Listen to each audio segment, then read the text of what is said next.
그들이 다시는 각기 이웃과 형제를 가리켜 이르기를 너는 여호와를 알라 하지 아니하리니 이는 작은 자로부터 큰 자까지 다 나를 알기 때문이라. 내가 그들의 악행을 사하고 다시는 그 죄를 기억하지 아니하리라. 여호와의 말씀이니라.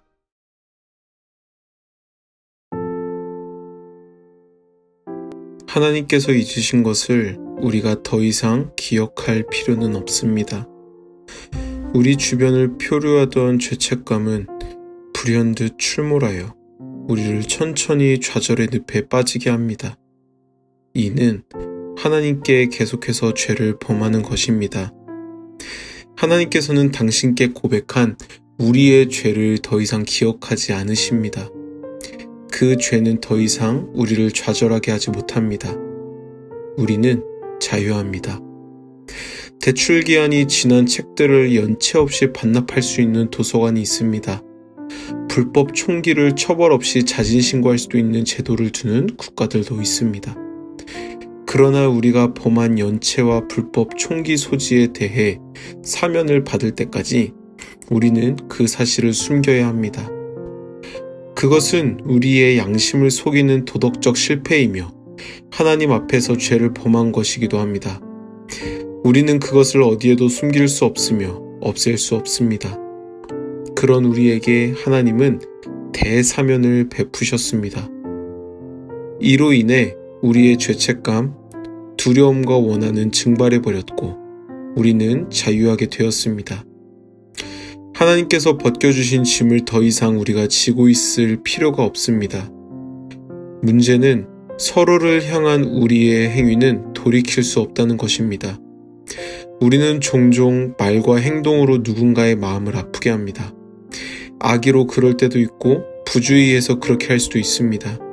어떤 경우든 그 말이나 행동은 오해, 불신, 적의, 소외를 낳고 우리는 그것과 함께 영원히 살아갑니다. 우리가 이미 취했던 행동들의 결과에서 빠져나갈 길은 없습니다.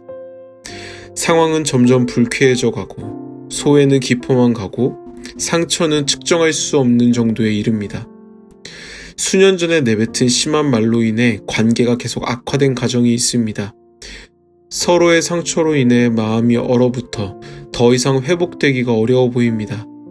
강대국들은 약소국들에게 용서를 받아야 할 많은 일들을 행합니다. 국가와 인종 간의 야만성은 계속되며 독소를 내뿜습니다. 우리는 어긋난 관계를 회복할 수 있는 기회를 간절히 바랍니다. 그러나 그것은 큰 대가를 치러야 합니다. 그 과정은 공허하고 아직 아물지 않은 상처로 인해 아플 수밖에 없습니다. 하나님의 크신 계획이 있다는 믿음 없이는 이겨낼 수 없는 고통일 수 있습니다. 예레미야는 무죄의 선언을 앞두고 잠시 멈추어 보도록 만듭니다. 상황이 계속될 필요는 없습니다. 악순환은 깨질 수 있습니다. 여기를 주목해 보십시오. 새로운 기회가 주어졌습니다. 새로운 기회는 노력을 필요로 합니다. 이제는 깨어지고 상한 마음을 그대로 관망하며 방치하는 것을 끝내고 마치 문제가 없는 것처럼 스스로 괜찮다고 위장하는 것도 그만두어야 합니다. 그렇지만 이전과 다르게 행동하라는 것은 아닙니다. 우리에게 필요한 것은 해결을 위한 행동이나 언어가 아니라 회복에 대한 확신입니다. 이 믿음은 우리 스스로 할 수 없는 회복을 우리에게 선물로 주셨다는 확신입니다.